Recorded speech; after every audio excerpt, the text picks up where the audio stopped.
은혜와 자비가 풍성하신 하나님 아버지 감사합니다. 한 주간도 우리의 모든 삶 가운데 함께 하셔서 힘을 얻게 하시고 위로를 받게 하시며 때를 따라 도우심으로 낙심치 않게 하여 주시니 감사드립니다. 하나님의 무한한 사랑을 늘 우리를 좋은 길, 바른 길로 인도하시기를 원하나이다.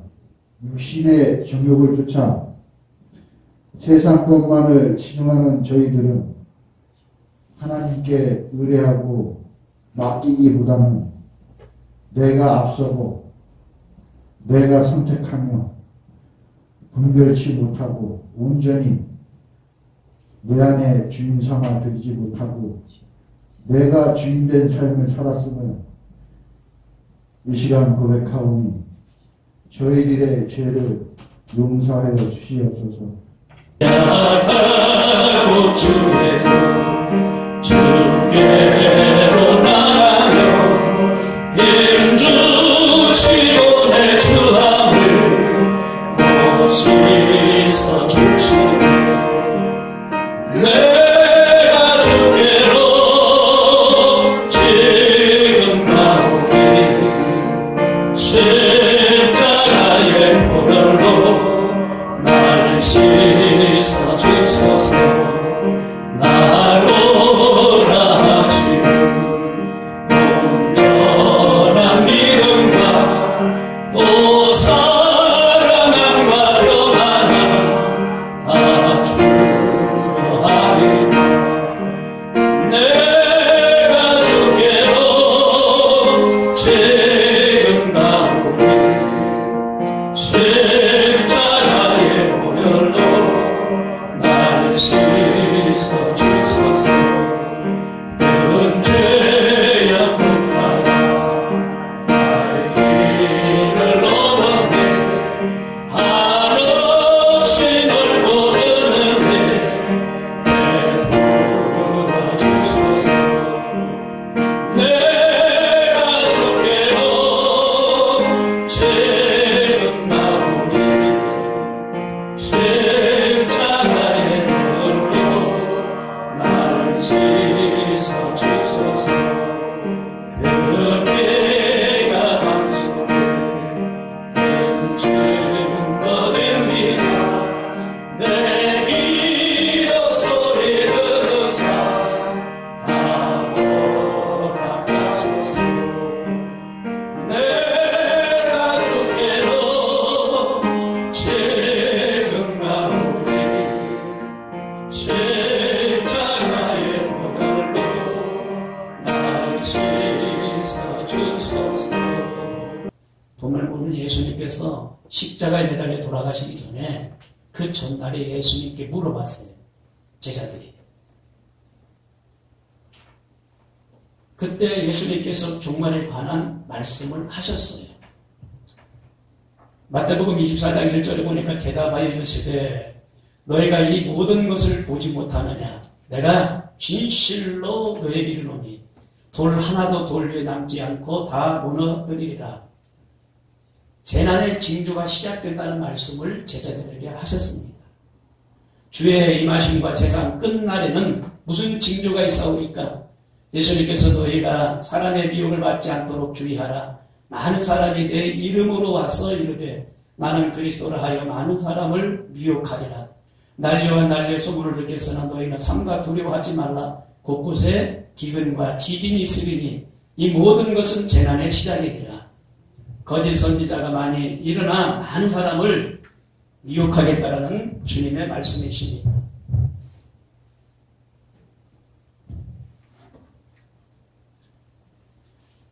그리고 예수님께서 제자들에게 말세의 징조에 대해서 세 가지로 말씀하셨어요. 이 세 가지. 뭐라고 말씀하신다면은 거짓 선지자들의 미혹이 있을 것이다 라고 말씀하셨습니다. 그리고 두 번째는 천재지변, 기근과 지진과 전쟁과 재난, 이런 것들로 인하여 또 말씀하셨고, 그리고 마지막 세 번째로는 성도의 핍박에 대해서 말씀하셨어요. 다니엘에서는 이 일들이 일어날 것이다라고 다니엘에서 보면 2600년 전에 이미 예언해 놓으신 것을 알 수가 있습니다. 그래서 예수님 말씀하신 대로 적그리스도가 출현한다는 겁니다.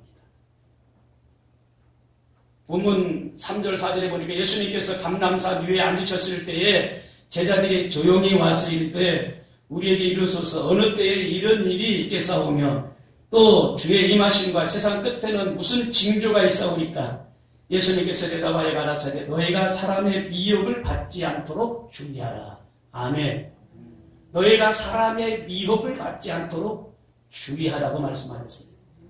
본문 26절에 그러면 사람들이 너희에게 말하되 보라 그리스도가 광야에 있다 하여도 나가지 말고 보라 골방에 있다 하여도 믿지 말라라고 말씀하셨습니다. 불법에 횡행하고 배도하는 자들이 나타날 텐데 광야에 있어도 나가지 말고 그들을 믿지 말라라고 말씀하셨어요. 여러분 적그리스도가 출현하면 사회가 혼란합니다. 혼란해요. 지금 사회가 혼란에 빠졌어요. 신천 이만희 교주는 이 사람은 원래 이단에서 교리를 배우고 이단 가운데서 신앙생활했던 사람입니다. 그런데 독립해서 그 교리를 가지고 그대로 나와서 이단에서 그래도 성공했던 사람 중에 한 사람이에요. 그의 스승이 누구냐? 유재열 씨입니다. 싸의 장인. 유재열 씨 밑에 있었던 사람. 이 유재열 씨 밑에는 또 거기는 박대선이나 문선명이나 이단들이 또 있었어요.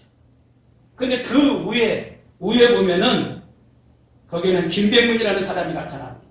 이스라엘의 수도원을 개척해서 이단을 뿌리내리고 활성화시켰던 김백문이라는 사람이 있는데 거기가 스승이 있었어. 그런데 개인적인 이단이 있어요. 김옥수라는 사람, 기쁨의 교회 단독적으로 뿌리 없이 그냥 이단이 된 거죠. 그 안상홍 거기도 마찬가지로 단독적으로 이단이 된 겁니다. 그리고 이장님 씨, 시한부 종말론. 이 사람은 지금 개명을 하고 어디에 있는지 어디에 있다고 하는데 이런 독단적인 이단들이 많이 나왔어요. 예수님께서 말씀하십니다. 광야에서 예수가 있다 해도 나가지 말고 그들을 믿지도 말고 따르지도 말라라고 말씀하셨어요. 그래서 마지막 때에는 적 그리스도가 출현한다는 겁니다. 자칭 예수, 자칭 하나님이라고 하는 적 그리스도가. 그리고 전쟁입니다. 본문 6절 7절 난리와 난리 소문을 듣겠으나 너희는 삼가 두려워하지 말라. 이런 일이 있어야 하되 끝은 아직 아니니라. 민족을 나라가 나라를 대적하여 일어나겠고 첫째 기근과 지진이 있으리니 계시록 9장 15절에 내 천사가 놓였으니 그들은 그 년 월 일 시에 이르러 사람 3분의 1을 죽이기로 준비된 자들이었더라 라고 말씀하십니다. 전쟁을 통하여 3분의 1 인구가 죽는다는 겁니다. 천사가 그렇게 준비되어 있다라고 말합니다. 여러분 1914년에 1차 전쟁이 일어났어요. 그리고 1939년에 2차 전쟁이 일어났어요. 그리고 3차 전쟁이 일어날 것이다라고 예언들을 합니다. 인구의 3분의 1이 죽는다는 거예요.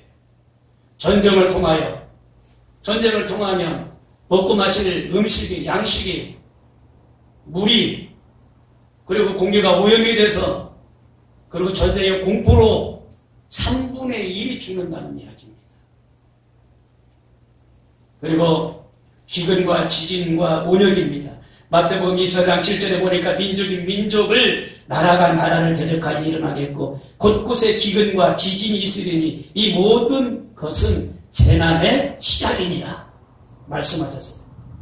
누가복음 21장 11절에 곳곳에 큰 지진과 기근과 전염병과 무서운 일과 하늘로부터 큰 징조들이 있으리니 라고 말씀하셨습니다. 여러분 1976년 7월 28일 날 중국에서 큰 지진이 났어요. 지진이 나서 20만 명이 지진에 몰사당했던 것을 기록을 통해 볼 수가 있습니다. 이게 우주적인 종말입니다. 지진이 일어난다든가, 그리고 우주적인 그 해와 달과 별들이 이탈을 한다든가, 하늘이 불같이 타오른다고 그랬어요. 그래서 사람들이 먹고 마실 음식이 없다 보니까 내가 먹고 살아야 되니까 사람들이 막 강팍해지는 거예요. 사랑이 식는다고 그랬어요. 여러분 어떤 나라든 좀 여유가 있고 그래야 양식도 주고 나누고 할 텐데 여유가 없는 나라가 어떻게 양식을 나누고 베풀고 사랑을 하겠습니까?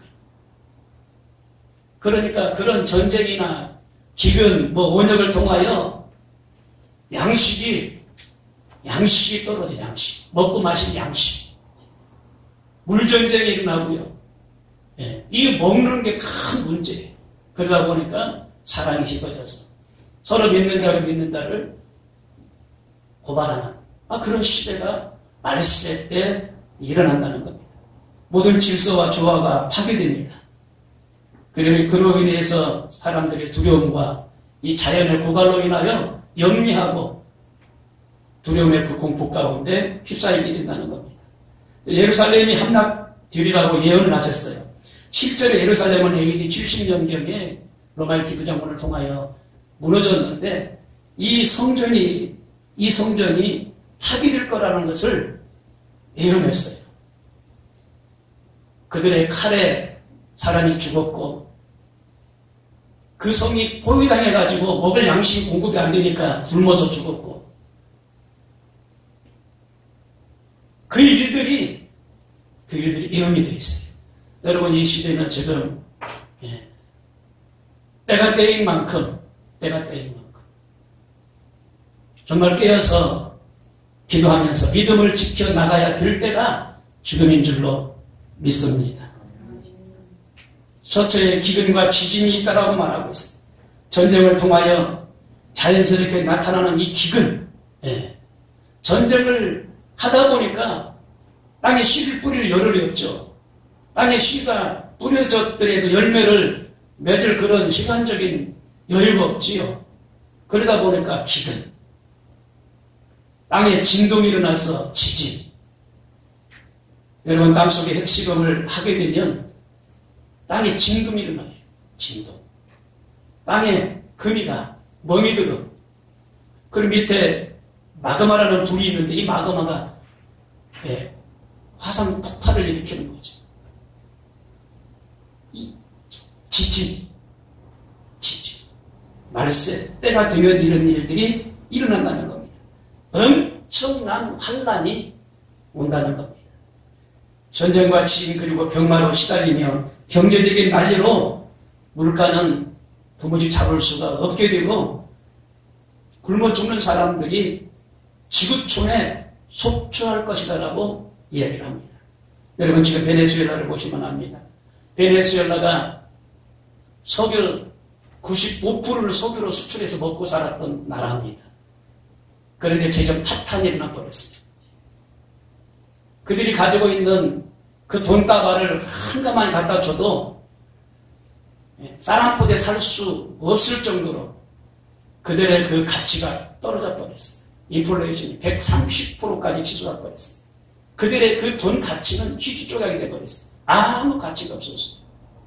매장에 가도 돈을 가지고 가서 닭 한 마리, 생닭 한 마리 살려고 해도 그 돈으로 생닭 한 마리 살 수가 없을 정도로 그 인플레이션에 그 어려움은 이루 말할 수가 없습니다. 그래서 그들은 약탈을 하고 폭동을 일으키고 그들은 막 하루에도 한 5천 명씩 지금 국경을 넘어가고 있고 그리고 막 철금 같은 거 뽑아다가 훔쳐다가 콜롬비아 이웃 나라에다가 팔아먹어서 생계를 유지해 나가는 일들이 베네수엘라의 식상입니다. 그들이 먹을 게 없으니까 지금 전체적으로 전 국민들이 배가 홀쭉해가지고 평균 11kg가 다 말랐다고 했어요. 11kg가. 물가가 폭등하여 식량을 구입할 수 없다는 겁니다. 식량뿐만이 아닙니다. 이상기후로 인해서 세계는 기후 문제가 지금 심각해요. 어느 날 갑자기 이상기후로 인해서 균형이 깨어지고 지구에 갑자기 큰 위험이 몰아닥치고 상상을 초월하는 고난을 당할 수 있다는 겁니다. 예수님께서 종말이 되면 점점 불법이 성행하게 될 것이라고 말씀하셨습니다. 도덕과 윤리는 향상되지 않은 것이며 자꾸 무너지고 도덕과 윤리는 자꾸 파괴된다는 겁니다. 인간이 그나마 가지고 있는 이 아름다운 것들이 자꾸 깨지고 파괴된다는 거예요. 예수님께서는 불법이 성함으로 사랑도 식어질 것이라고 말씀하셨어요. 종말이 가까울수록 사랑이 식어지고 윤리와 도덕이 깨지고 이런 시대를 맞이하게 될 것이다라고 이미 말씀하셨습니다. 사람 간의 이기주의, 개인주의가 팽배하게 되고 사회의 어려움이 가중될 것이다라고 말합니다. 여러분, 사람이 어느 정도 여유가 있어야 남도 좀 챙겨주고 사랑도 베풀 수가 있는 겁니다. 이런 환란이 오면 이게 쉽겠습니까? 쉽지 않아요. 유대인들은요, 상상을 초월하는 그 자금력을 바탕으로 세계 각국의 그 곡식, 농산물의 그 생산지, 시카고에 선물거래소가 있는데 이 시카고의 다량의 이 식물 공개소, 선물 거래소를 유대인들은 5개가 있는데 큰 이 선물 거래소 5개를 전부 다 샀다는 거예요. 그들은 애굽의 7년 환란과 7년 풍년을 통하여 그들은 교훈을 삼고 있는데 넉넉하게 여유 있을 때 그들은 막 식량을 이렇게 긁어 모아요. 그리고 어려울 때 어려운 나라에 있다가 또 비싸게 파는 사람들입니다. 유대인들이 이 선물거리에서 세계적인 큰 5개사를 전부 다 사들였어요. 그래서 세계 5대 식량회사를 모두 석권하고 있는 유대인들. 근데 우리 정부는 식량의 어떤 통계가 없어요. 통계가 없어요. 어떻게 했는지, 식량이 있는지, 없는지, 어디서 구해야 되는지. 그리고 성도의 환란과 순교를 말합니다. 마태복음 24장 9절에 보니까 그때의 사람들이 너희를 환란에 넘겨주겠으며 너희를 죽이리니 너희가 내 이름 때문에 모든 민족에게 미움을 받으리라 말씀하셨습니다. 전쟁과 지진 기근이 있은 후에 성도들은 모든 민족에게 핍박을 받는다는 겁니다. 여러분, 천재지변이 있은 후에 사람들은요, 두려워할 것입니다. 그래서 배신과 불신의 풍조가 팽배하고 교인들 사이조차 서로 미워하는 일들이 횡행할 것이다라고 말씀하고 있어요. 그때의 사람들이 너희를 환란에 넘겨주겠으며 너희를 죽이리니 너희가 내 이름을 위하여 모든 민족에게 미움을 받으리라 말씀하셨어요. 사회적인 타락으로 인해서 성도가 괴로움을 당할 것이다라고 말합니다. 노아의 때에 든 것 같이 인자의 때에도 그러하리라. 노아가 방주에 들어가는 날까지 사람들이 노아의 말을 듣지 않고 먹고 마시고 시집가고 장가가고 했던 그때 홍수가 나서 그들을 전부 다 멸해했습니다. 롯의 때와 같다고 해서 롯의 때 사람들이 먹고 마시고 흥청거리고 시집가고 장가가고 쾌락을 일삼는 그 롯의 때, 소돔과 고모라 때와 같다고 했어요. 29절에 그 환난 날에 즉시 해가 어두워지며 달이 빛을 내지 아니하며 별들이 하늘에서 떨어지며 하늘의 권능들이 흔들리리라. 천지 변동이 일어난다는 겁니다. 별들이 그냥 하늘에서 떨어지는 거예요. 자전과 공전의 우주적인 이 일들이 파괴되는 겁니다. 하늘에서 불이 임해요. 불덩어리가. 얼마나 혼란스럽겠습니까? 하나님의 날이 임하기를 바라보고 간절히 사모하라. 그날에 하늘이 불에 타서 풀어지고 그때에 인자의 징조가 하늘에서 보이겠고 그때에 땅의 모든 족속들이 통곡하며 그들이 인자가 구름을 타고 능력과 큰 영광으로 오는 것을 보리라. 계시록 19장 11절에 또 내가 하늘이 열린 것을 보니 보라 백마와 탄자가 있으니 그 이름은 충신과 진실이라. 그가 공의로 심판하며 싸우더라 말씀하였어요. 주님의 재림을 말하는 것입니다. 이 혼란의 때가 되면 주님이 곧 재림하실 거라는 걸 말씀해 주고 계십니다. 여러분 우리가 힘들 때 아이고 참 말세야 말세 그런 말씀들 많이 하시잖아요. 때가 다 됐어. 그때에 이런 일이 일어나고 주님이 강림하신다는 이야기입니다. 그래서 5가지로 말씀을 요약하고 마칠까 하는데요. 종말에 대처할 지식을 가져야 돼요. 구원의 시작도 들어서 알아서 믿게 되었고 들어서 구원의 예수를 바라볼 수 있는 기회가 생겼어요. 모르고 믿는다는 것이 미신에 불과합니다. 그래서 모르고 믿지 말고 세상의 미신과 같기 때문에 모르고 믿지 말고 알아야 되겠어요. 로마서 10장 14절에 그런즉 저희가 믿지 아니하는 일을 어찌 부르리요 듣지도 못한 일을 어찌 믿으리요 전파하는 자가 없이 어찌 들으리요 라고 말씀하셨어요. 하나님의 말씀을 바로 알아서 그 말씀을 전하고 듣는 자가 있도록 전하고 그 말씀을 계속적으로 전파를 하라는 말입니다. 전파. 호세아 4장 6절에 보니까 내 백성이 지식이 없으므로 망하는도다. 내가 지식을 버렸으니 나도 너를 버려 내 제사장이 되지 못하게 할 것이요 내가 내 하나님의 율법을 잊었으니 나도 내 자녀를 잊어버리다. 이와 같이 종말에 대한 예언의 말씀을 전해야 돼요. 가만히 있다가 분변당하고 어려운 일을 당할 것이 아니라 이 준비하는 사람에게 화가 미치지 않는다는 사실을 기억하시고 하나님의 이 말씀을 전해야 돼요. 그래서 모르는 자들이 듣고 하나님께로 나와서 이 어려움을 극복하고 이겨내야 될 줄로 믿습니다. 여러분 소돔과 고모라의 불심판이 임하기 전에 하나님은 이 아브라함을 통하여 말씀하셨어요. 그래서 아브라함이 믿었고 그를 따르던 조카들 그 말씀을 믿었고 천사가 와서 아브라함에게 심판할 것을 말씀하셨기 때문에 이들은 다 준비했어요. 그렇기 때문에 하나님은 이 아브라함을 통하여 심판을 면하게 하시고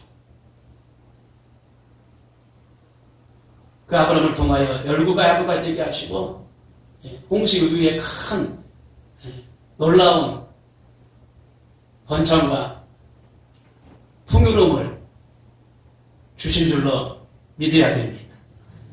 창세기 19장 14절에 보니까 롯이 나가서 그 딸과 정혼한 사위들에게 고하여 이르되 여호와께서 이 성을 멸하실 터이니 너희는 일어나 이곳에서 떠나라 하되 그 사위들이 농담으로 여겼더라 라고 말씀하셨어요. 지금도 이 종말의 소식을 전하면 불신자들이 농담으로 생각을 해요. 차마 이렇게 좋은 날에 그런 일이 있겠느냐. 청란을 왔다 갔다 하는 21세기에 무슨 말세, 무슨 심판이 있겠느냐, 무슨 지옥이 있겠느냐, 농담으로 알아듣는다는 거예요. 이 시대에도 지금 보니까 농담으로 알아들었어요. 농담으로. 이 사위들이. 롯의 사위들이 농담으로 알아들었어요. 농담으로 알아듣는 지금 사람들은 롯의 사위들이에요. 롯의 사위들. 네. 구원이 어디 있느냐? 안 믿는 사람들은 롯의 사위들이야. 농담으로 알아들어요. 농담으로. 44절 45절에 이러므로 너희도 예비하고 있으나 생각지 않은 때에 인자가 오리라. 충성되고 지혜 있는 종이 되어 주인에게 그 집 사람들을 맡아 때를 따라 양식을 나눠줄 자가 누구뇨라고 말씀하셨어요. 살아가는 시대를 파악하고 말씀 가운데 새 역사를 제대로 인식하고 신앙생활을 잘 해야 된다라고 말씀하고 계십니다. 로마서 12장 2절에 너희는 이 세대를 본받지 말고 오직 믿음으로 새롭게 함으로 변화를 받아 하나님의 선하시고 기뻐하시고 온전하신 뜻이 무엇인가 분별하도록 하라. 그리고 영적으로 깨어있어야 돼요. 행하지 않는 믿음은 헛것이라고 야고보서 2장에 말씀하고 있어요. 우리가 말세에 대한 교훈을 받았으므로 말세를 살아가는 성도로서 경건이 무엇인지, 하나님의 참다운 뜻이 무엇인지 이것을 기억하면서 영적으로 깨어있어야 돼요. 영적으로. 42절 43절에 그러므로 깨어있으라. 어느 날에 너희 주가 임하든지 너희가 알지 못함이라. 너희도 아는 바니 만일 집 주인이 도적이 오는 경점에 올 줄을 알았다면 깨어있어 그 집을 뚫지 못하게 하였으리라 말씀하셨습니다. 마태복음 25장 13절에 그런즉 깨어있으라. 너희는 그 날과 그 시를 알지 못하느니라. 누가복음 21장 36절 이러므로 너희는 장차 올 이 모든 일을 능히 피하고 인자 앞에 서도록 항상 기도하며 깨어있으라 하시니라. 골로새서 4장 2절에 기도를 항상 힘쓰고 기도에 감사함으로 깨어있으라 라고 말씀하셨어요. 깨어있으라는 겁니다. 기도에 집중하시고 더 기도하시고 더 기도하셔서 여러분 승리하는 역사가 있기를 바랍니다.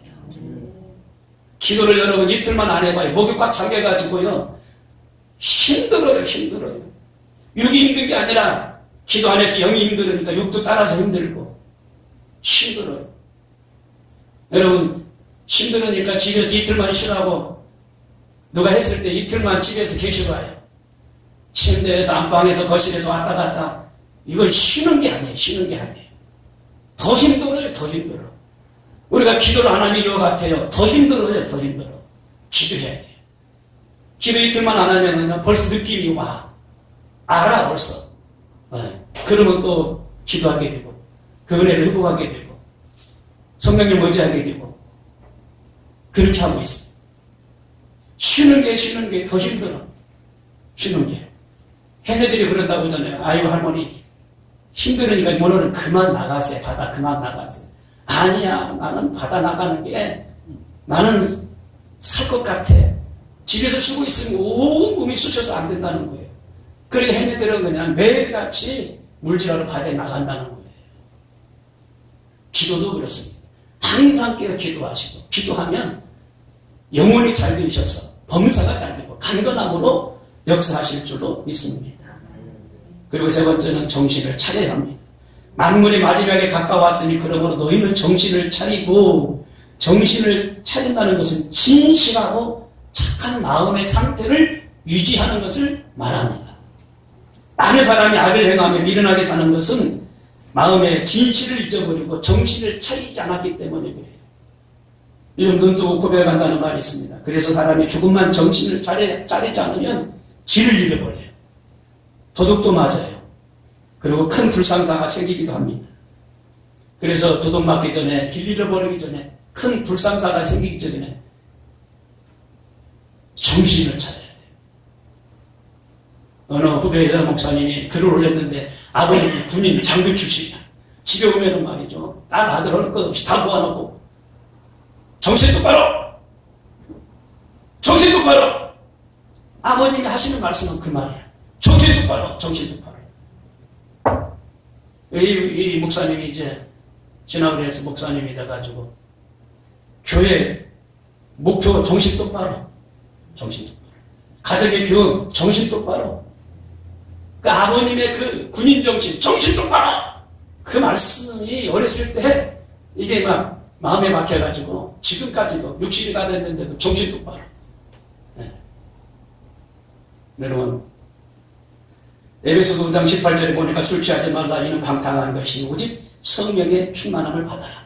성령의 충만함이 계셔야 돼. 그래야 사탄과 더불어 싸워서 이길 수가 있어요. 성령 충만하지 않으면 절대 못 이깁니다. 마귀에게 싸워서 이길 수 있는 힘은 성령 충만함이에요. 이럴수록 더욱더 성령 충만함을 받으시고 정신 차리셔서 사탄 마귀와 싸워 승리하는 은혜가 있길 바랍니다. 네 번째, 근신하여 기도해야 된다는 겁니다. 근신하여 기도하라 7절에 보니까 여기서 근신하라는 말은 절제 있는 온전한 마음을 말합니다. 이게 근신이에요. 그리고 분별이 있는 생각을 말합니다. 이게 근신이에요. 그리고 건전한 판단, 이게 근신이에요. 종말을 살아가는 우리 옆에 항상 이 분별 있는 판단력을 가지고 기도하면서 삶을 살아가야 돼. 로마서 12장 2절에 너희는 이 세대를 본받지 말고 오직 믿음으로 마음을 새롭게 함으로 변화를 받아 하나님의 선하시고 기뻐하시고 온전하신 뜻이 무엇인지 분별하도록 하라 라고 말씀하셨어요.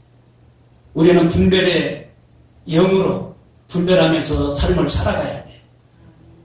이 시대에 우리가 분별의 은혜를 달라고 기도하시는데 분별의 은혜. 오늘 아침에 잠깐 여기 현관에 나가서 휴지를 줍고 좀 잠깐 청소 좀 했는데 제가 알고 있는 여기 동해에 사는 아파트에 사는 분이 산에 가시느라고 가방 하나 둘러매고 가시는데 아니 어찌 된 일이에요. 오늘같이 주일날 교회를 오셔야지 어떻게 산에 가시냐고. 산에 가면 지금 코로나도 코로나에 노출되는데 아니 오늘 같은 날 산에 가시냐고. 좀 그랬어. 이 목사님 저 괜찮아요. 괜찮아요. 그러면서 뿌리치면서 가더라고요. 그 사람 코로나에 노출돼가지고 어찌 될지 모르겠습니다만 자제를 해야죠. 그리고 주일날인데 예배를 드리러 교회를 가야죠. 그러고 나니까 불신자들이 참 많구나. 아직도 안 믿는 사람들이 대다수구나 라는 것을 제가 느꼈어요. 채소라고 다 채소가 아닙니다. 여러분. 채소에는 독주가 있어요. 독주를 먹으면 사망합니다. 약이라고 다 약이 아닙니다. 독약이 있어요. 독약인지 내 몸에 좋은 약인지 분별해야 돼요. 분별하지 않고 먹고 마시면 죽어요. 요일서 2장 15절에 보니까 이 세상이나 세상에 있는 것들을 자랑하지 말라. 누구든지 세상을 자랑하면 아버지의 사랑이 그 속에 있지 아니하느니라 라고 말씀하셨어요. 우리는 이 세상의 것을 자랑도 사랑도 해서는 안 될 겁니다. 이 세상 것은 다스려야 돼요. 여러분 다스리시길 바랍니다. 이 세상 것은 다스려야 돼요. 물질도 다스리세요. 이 세상의 명예도 좀 다스리시라고요. 이 세상의 모든 환난과 풍파, 분열도 좀 다스리시라고요. 다스려야 돼요. 내 안에 성령이 계시면 그렇게 하고도 남게 될 줄로 믿습니다. 그래서 기도하는 것, 근신하는 것, 사탄 마귀가 물러가게 됩니다. 마귀를 대적하라 그리하면 너희를 피하리라. 야고보서 4장 10절에 말씀하셨어요. 우리는 어떤 경우라도 마귀와 더불어 싸워 이겨야 될 줄로 믿습니다. 베드로전서 5장 8절에 보니까 근신하라 깨어라 너희 대적 마귀가 우는 사자같이 두루다니며 삼일자를 찾나니 너희는 믿음을 굳게 하여 저를 대적하라 라고 말씀하셨어요. 대적을 하시길 바랍니다. 두려움도 떠나가게 대적하시고 염려 근심도 떠나가도록 대적하시고 공상도 자본도 잡념도 다 떠나가게 해달라고 대적하시길 바랍니다. 하나님의 성령이 역사하십니다. 빌기를 다음에 모인 곳이 진동하더니 무리가 다 성령이 충만하여 담대히 하나님의 말씀을 전하니라. 사도행전 4장 31절에 말씀하십니다. 빌기를 다했다는 겁니다. 여기는 대단히 중요한 내용이 포함되어 있어요. 빌기를 다했습니다. 우리가 기도를 하되 폰만 들고 말면 안 되고 정말 중언부언하지 말고 빌기를 다하네. 아멘. 성령이 충만함이 임했어요. 오순절 마가다락방에 모인 성도들이 빌기를 다했어요. 열흘 만에 막 성령이 임했어요. 각 나라 말로 방언이 터졌어요. 여러분 빌기를 다하면 성령이 찾아오시는 줄로 믿습니다. 무엇보다도 열심으로 서로 사랑할지니 사랑은 허다한 줄을 돕느니라. 열심은 정열적인 표현입니다. 열심으로 사랑하고 사랑하십시오.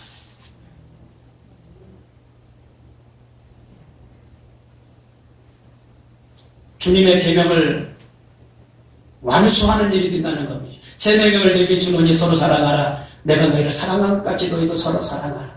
요한복음 13장 13, 14절에 사랑은 주님의 계명을 완수하는 거라는 거죠. 이럴 때 서로가 성도 간에 사랑하고 서로 사랑하는 거예요.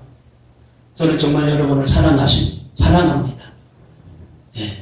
서로 가족을 사랑하시고 교우들을 사랑하고 내 이웃의 사람들을 이럴 때 사랑하자는 겁니다. 기쁨과 위로를 함께 나누게 된다는 거죠. 내가 너의 사랑으로 많은 기쁨과 위로를 얻어노라. 빌레몬서 1장 7절에 말하는 사람이 위로받을 곳이 없을 때 여러분 고독한 겁니다. 만날 친구가 없을 때 힘든 거예요. 위로자가 비워주시라는 겁니다. 허다한 죄를 덮어준다는 겁니다. 사랑은 허다한 죄를 덮느니라. 베드로전서 4장 8절. 미움은 자꾸 죄를 들춰내지만 사랑은 허다한 죄를 덮는다는 겁니다. 그래서 우리는 사랑의 사도 전도자가 다 되십시다. 아멘. 아멘. 사랑합니다. 사랑합니다. 사랑하지 못한 건 다 보니까 제가 부족해서 그래요. 제가. 애들한테도 아버지 학교 때 사랑해야 된다라고 배웠는데도 사랑하지 못하는 거 다 제 부족함이더라고요. 예. 그래서 오늘 말씀대로 말씀이 말씀하셨기 때문에 하나님 말씀으로 말씀하셨기 때문에 우리 모두 다 같이 사랑함으로 이 어려운 시대를 극복하며 이기며 나가는 놀라운 역사가 한 주간 있게 되시기를 주님의 이름으로 축원합니다.